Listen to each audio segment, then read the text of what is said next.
Rosalind's presentation, which is entitled Rewilding, a Reclamation of Primordial Belonging.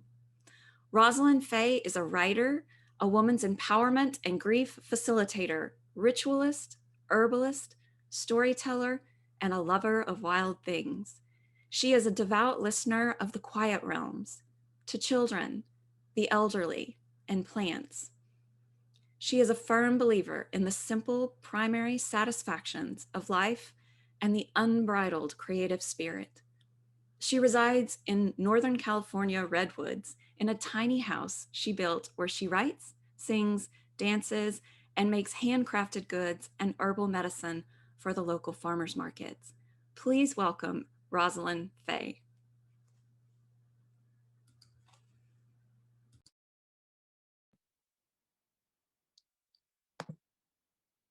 There we go. Thank you so much, Stephanie. Such an honor to be here. And amongst such incredible experts in this field, it's truly an honor because I really don't have any credentials at all. I'm just a woman who has felt like she didn't belong most of her life. And I think got miserable enough at various points to desperately ask for help. And I've been very surprised by how those pleas were answered. My story, I think like every one of you out there, is an archetypal one. I've been on quite the heroine's journey, which I prefer to call my soul's journey, as I'm not a big fan of the hero archetype. It's my hope that my story will inspire you to become a more aware and active participant in your own soul's journey, and that engagement will lead you to find the same sense of primordial belonging that I have found. So I'm going to share with you my story and calls to adventure in a simplified 4-part framework, starting with soul consciousness / primordial belonging, moving to separation from the mother, and then to initiations, and finally returning to the mother / primordial belonging. And it doesn't matter if you're a man or a woman, this framework applies to everyone. So starting in soul consciousness, primordial belonging. I can remember being a child and feeling a strong sense of belonging in nature. I loved being outdoors. Growing up in rural southern Montana with its wide open expansive landscapes, big skies and Rocky Mountain peaks, it was easy to feel the infinite possibilities of life. I could feel my own expansiveness running through miles of open grassy cow pastures around my home. It was a very elemental experience. In these moments of connection to the land, air, sun on my skin, there was never any question of where I belonged. I was entirely at peace and connected to all of creation. I was very much in touch with my primordial belonging and connection to the mother at this point. I'm curious how many of you can relate to this feeling of connectedness with life as a child. Feel free to answer in the chat. I'd love to read your comments after I'm done. While I always knew my parents loved me, the volatility in my house often left me feeling that home was not a safe, secure, nor stable place. My parents fought a lot, and with a mentally ill younger brother, the chaos in the home was often overwhelming. Nature was my sanctuary away from it all. Fortunately, my first few years of school were enjoyable. But in my 4th grade year, something happened that fundamentally changed me and my sense of belonging in the world for decades to come. This, I believe, was where my separation and first initiation began at 9 years old. It happened one average afternoon at recess on the playground. I don't recall what preceded the event. What I recall is a boy walking up and pointing his finger at me, shouting, "You're Medusa." He then proceeded to instruct the other kids on the playground not to look at me or talk to me, or they would be turned to stone. This game spread like wildfire across the school, and for nearly 2 years, I was either shunned or taunted by my classmates. My best days were days where no one approached me at all, and I was left alone. I began to fantasize about becoming invisible or dying. Those years were some of the loneliest years of my life and left a lasting impression that something must be very wrong with me. That traumatic experience broke my spirit, and I believe many parts of my soul left during that time.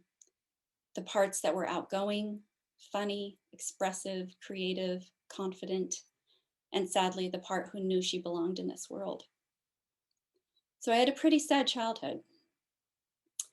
My first call to adventure came at 16 years old with a literal separation from the mother and my own mother.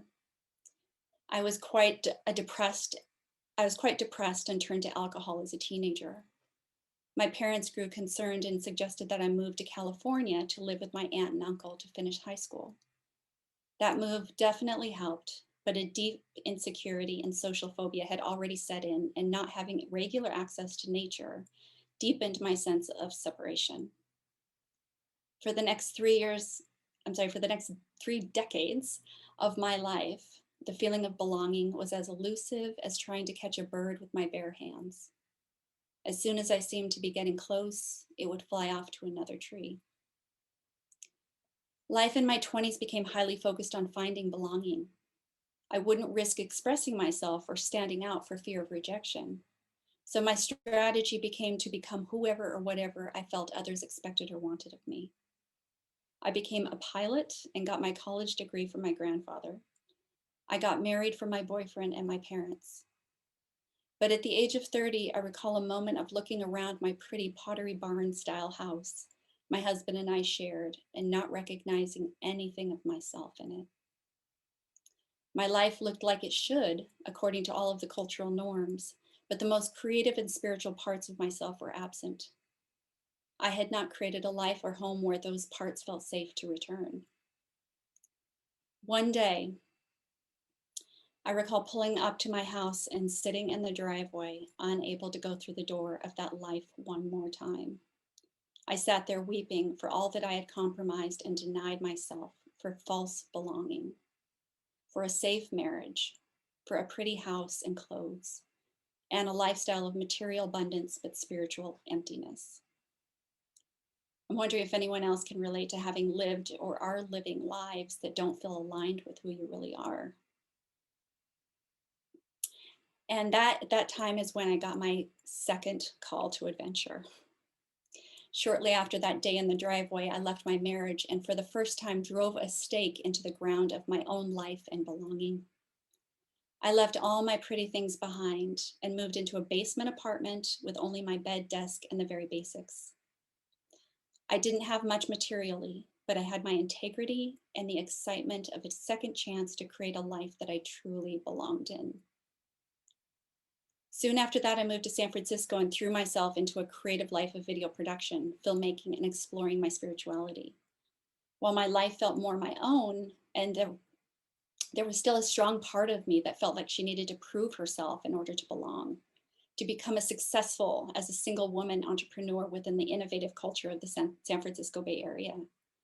And while I had moments of success and feeling I belonged in that high-tech entrepreneurial environment, after 10 years of working often 10 to 14-hour days and running a small nonprofit making short documentary films, the stress began to take a huge toll. By the time I was 40, I was burnt out and with a cascade of health issues. I could not bring myself to edit one more video. Total wasteland experience, right? I'm wondering if anyone else out there has some kind of personal crisis that has facilitated a major life change. Again, feel free to let me know in the chat. I'd love to hear your experience when I'm finished here. I believe Maureen Murdoch refers to this stage as the stage of awakening to feelings of spiritual aridity, hollowness, and emptiness.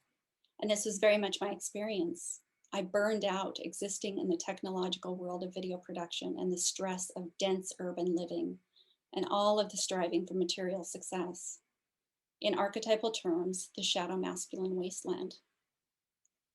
It entirely drained my vitality and life force. I absolutely felt spiritually arid and parched and recall asking myself a lot, is this all there is? So with stage 4 adrenal fatigue, I put everything in storage and moved in with my grandmother. I spent a year in her home floundering, feeling directionless and trying to manage my health issues. And this led to my next call to adventure and the beginning of my soul return. While at my grandmother's one especially dark night of the soul, of which I am now eternally grateful for, I collapsed. In between heaving sobs, I put my hand to my heart and desperately asked God, universe creator, please help me. I'm so lost. Please tell me what to do. And immediately I heard the words, move to nature. I had no idea what that meant in any practical sense, but upon hearing those words from who I can only assume was my soul, my entire body relaxed, and my tears of desperation became tears of deep knowing. The following months, a great battle raged within my soul and my ego mind, who feared disappearance and irrelevance if I moved to nature.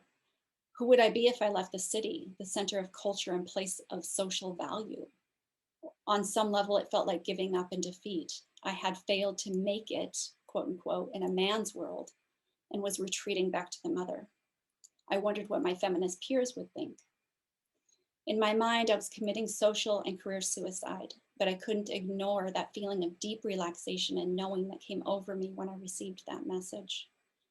I had lost everything and given 20 years of my life to chasing all of the social shoulds and living borrowed dreams. And I'm not saying it was all a waste. I learned a lot, grew a lot, and healed some. But I also got in touch with some of my creative and spiritual side. But there was still a big piece of me missing. And I hoped that returning to my country roots, I would at least find some peace. So in the winter of 2012, I answered the call for a third time. I packed up my car and moved to the Northern California Redwoods. I found a rustic one-room cabin with cement floors and only a fireplace for heat, but outside it was surrounded by towering redwoods, a clawfoot tub on the deck, a trickling stream behind, and a waterfall across the road. Dark green mossy carpets hung in abundance on tree trunks, branches, and rocks. Insects danced like fairies in sunbeams streaming through the canopy. The place was pulsing with life. Ravens soared above, wild turkeys made their otherworldly gobbles, and the grunts of wild boars echoed through the forest. Being there quieted the voices of fear in my head. I had no doubt I had made the right decision. I had come home. I spent the first 8 months healing my body, doing very little, then sitting outside under those immense trees and taking slow, meandering walks in the forest. Slowly, my productivity, obsessed mind, and nervous system began to unwind and heal. I had no idea who I was anymore. I had no title to describe what I did, but it was unexpectedly and fantastically freeing. No one is expecting anything from me. My only job was to rest, heal, and wait for the next soul crumb to drop. I was freer and happier than I had been since I was a child running free through those Montana cow pastures. Following well-laid plans hadn't gotten me anywhere fulfilling in my life, so I vowed that day to let all my future plans go and to continue following my soul's lead. But of course, just as I started to get comfortable and think I'd arrived, I was presented with another trial. This was where I began battling my deepest demons. In the quiet stillness of the forest, I began to feel a lot. Many years of repressed grief and rage began to rise to the surface. And without all of the distractions that the city offers, this time there was nowhere to run and nothing to distract with. There was only me, my thoughts, and very intense emotions. Simultaneously, I began seeing a lot of dead animals, birds, and snakes on my walks. Both a former boyfriend and my 19-year-old cousin tragically died during that time. Somehow, amidst that very alive paradise, I found myself face to face with a lot of death energy. It's as if my inner world was being reflected metaphorically in my outer world. Everything I had been avoiding facing or feeling was demanding I get intimate with it. My emotional avoidance succumbed to an outpouring of grief and rage at a level I had no idea was inside me. And nature only seemed to amplify those emotions. There was no escape. So I turned to art and creativity as an outlet. I began painting grotesque paintings of open gaping wounds. I started a practice of screaming in the woods, and I wrote and performed a one-woman show called Medusa Lives in honor of the destroyer archetype, whom I was clearly being shown was just as much a necessary part of this world as the creator archetype. This is when things got really interesting and unlikely helpers and guides began to appear, such as Artemis, the protector of the forest. She came in the form of a local yoga teacher who also taught archery. She taught me how to shoot a long and recurved bow, which somehow gave me a whole new level of confidence while walking alone in the forest, even without my bow. And as a primordial activity, it also connected me to my ancestors and instilled in me a sense that I was here to protect something sacred. And this is the thing about returning to the mother that I've learned. Once you reestablish that connection to nature and your own soul consciousness, you can't help but want to protect her. The crone also appeared in the form of a brilliant 70-year-old fiery redheaded woman from Texas named Jay, who was just completing her PhD in mythological studies. She was needing to tend to family business in Texas and was looking for someone to rent her cottage for 7 months while she was away. We became fast friends, and through her wisdom and her myth-dense library, I was given a valuable psychological framework to help me make sense of my life and what had been happening to me. As I tended my own grief and rage, the signs and messages began to shift away from death. I suppose I had passed that initiation. New messages began to come, such as simplify, return to basics, and downsize your belongings. I felt I needed to lighten my load and prepare for something new. I knew I wanted to remain in the area, but the rental costs were skyrocketing. That's when the idea of building myself a tiny house seemed like a good solution to significantly reduce my expenses, my stress, and my ecological footprint. And so I began searching for property to build on and found one outside a nearby town located on open farmland. Working every day in the hot sun using loud power tools was a stark contrast to living in the shadowy, damp stillness of the redwoods. But I had a feeling my soul had a hand in that too, as I had been getting too comfortable being alone with my cat and forest animal friends. It seemed being in the bright sun, building with men on a community that included a 70-year-old Gandalf-looking character with flowers in his hair and homemade clothes was just what the soul doctor ordered next. Over the period of a year, I built my house by day and hung out with my Gandalf friend Roland after work and on the weekends. As a pacifist, Roland had quote unquote dropped out during the Vietnam War and had spent the last 50 years moving around by foot and sleeping on the earth. His warm and welcoming toothless smile and twinkling eyes drew people in. Through being in his inimitable self, Roland created community and belonging wherever he went. He owned very little, but continues to be one of the happiest people I've ever met. What a teaching. I'm reminded of a quote from grief expert Francis Weller. In the absence of belonging and true community, we've become a culture obsessed with belongings.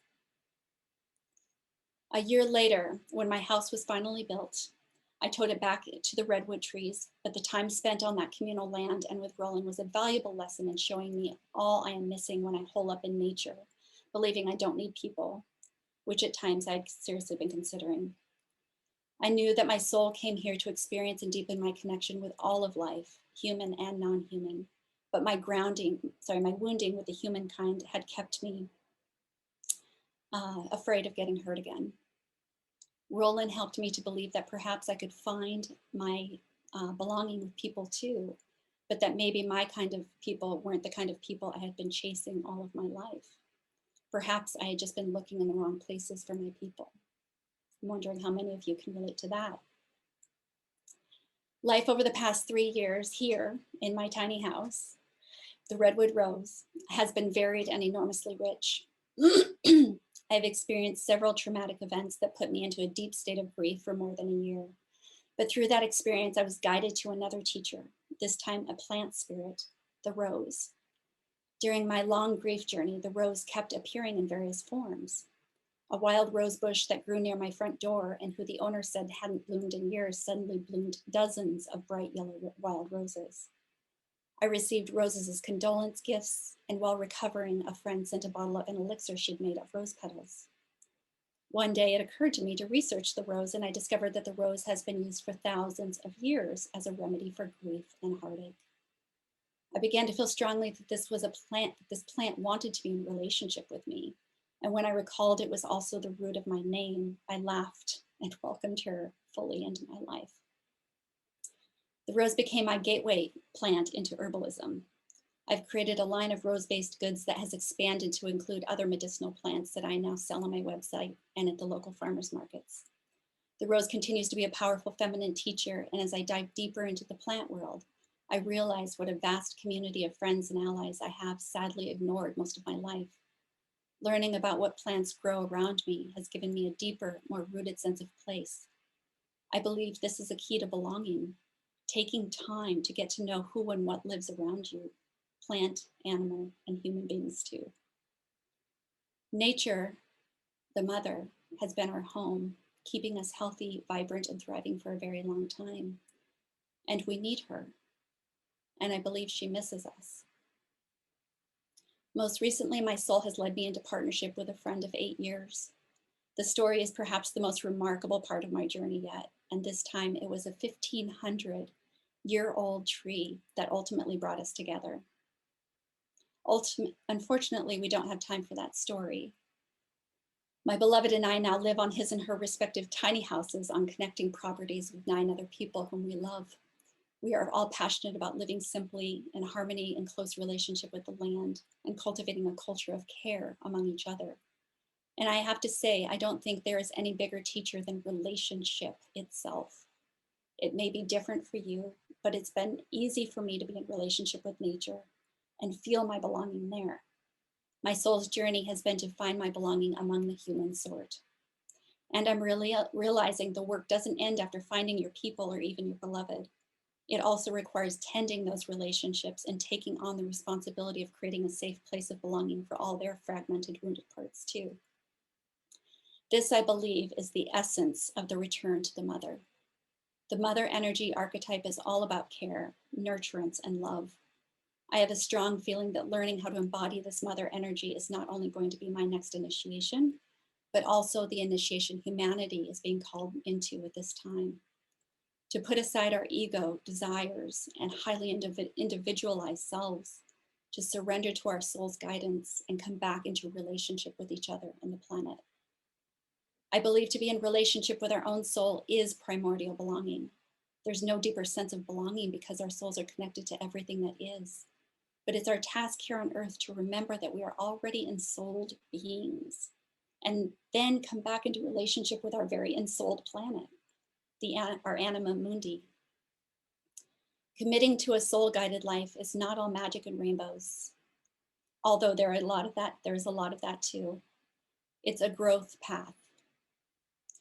By answering the call, you will be challenged again and again to move out of your comfort zones and battle those inner demons. Sometimes it will literally kick you out of your comfort zone. But if you surrender to the process and learn the lessons along the way, I can promise you that your life will be up-leveled in the most amazing ways and to a more extraordinary and fulfilling life. I could never have imagined my life would unfold in this unique way. I couldn't have fathomed half of the things I've experienced or the fascinating people I've gotten to know and love if it weren't for my soul guiding me there. And by surrendering my best laid plans. The truth is, our soul is always guiding us, sending us signs, but most of the time we're too busy to notice. I hope that after hearing this, that you will begin to see your own life as your own unique soul's journey and look out more for the signs and messages you are being sent. And when you hear the call, that you say yes and drive a stake into the ground of your unique life that's waiting for you. When you come into relationship with your own soul, you truly have returned home, home to your primordial belonging. Now, I'm not sure if I have any time left, but if I've got a minute, I've got some slides to show some of the images of, would that be okay, Stephanie? Sure, go ahead. Yeah. Okay, thank you. So.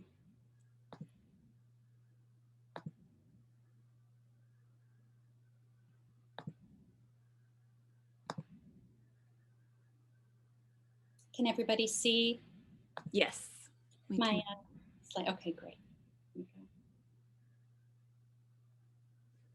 So this is the first cabin I lived in when I moved to nature.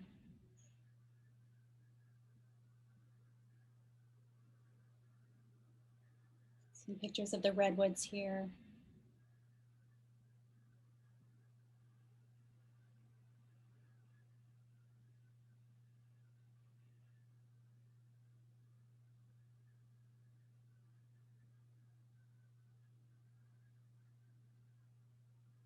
There's my friend Jay, the mythologist, fiery redheaded crone from Texas. Dear friend. Sheba got cut from the story, but she's very much a teacher and guide of mine.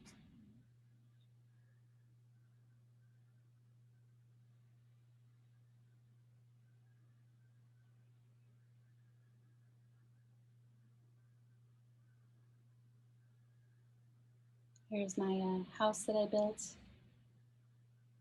co-built. Here's Roland, my wandering sage guide. His chariot.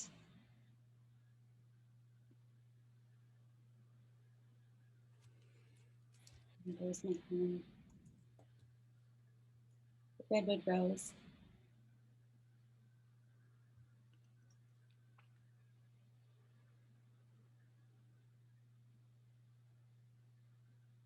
Here's my beloved Austin. And that was our tree that brought us together. Hardly our tree, but we call it our tree. Wonderful. Well, thank you. Thank you so much. Oh, there you go. Yes, they were asked. Oh, I believe the chat was asking about your contact information. So there it is. Yes. Yeah. So will you leave that slide up for a little bit and everybody can Sure. copy that down? And thank you. Thank you so much, Rosalind, for sharing your story. Absolutely. Let's show some Mythologium love in the chat for Rosalind.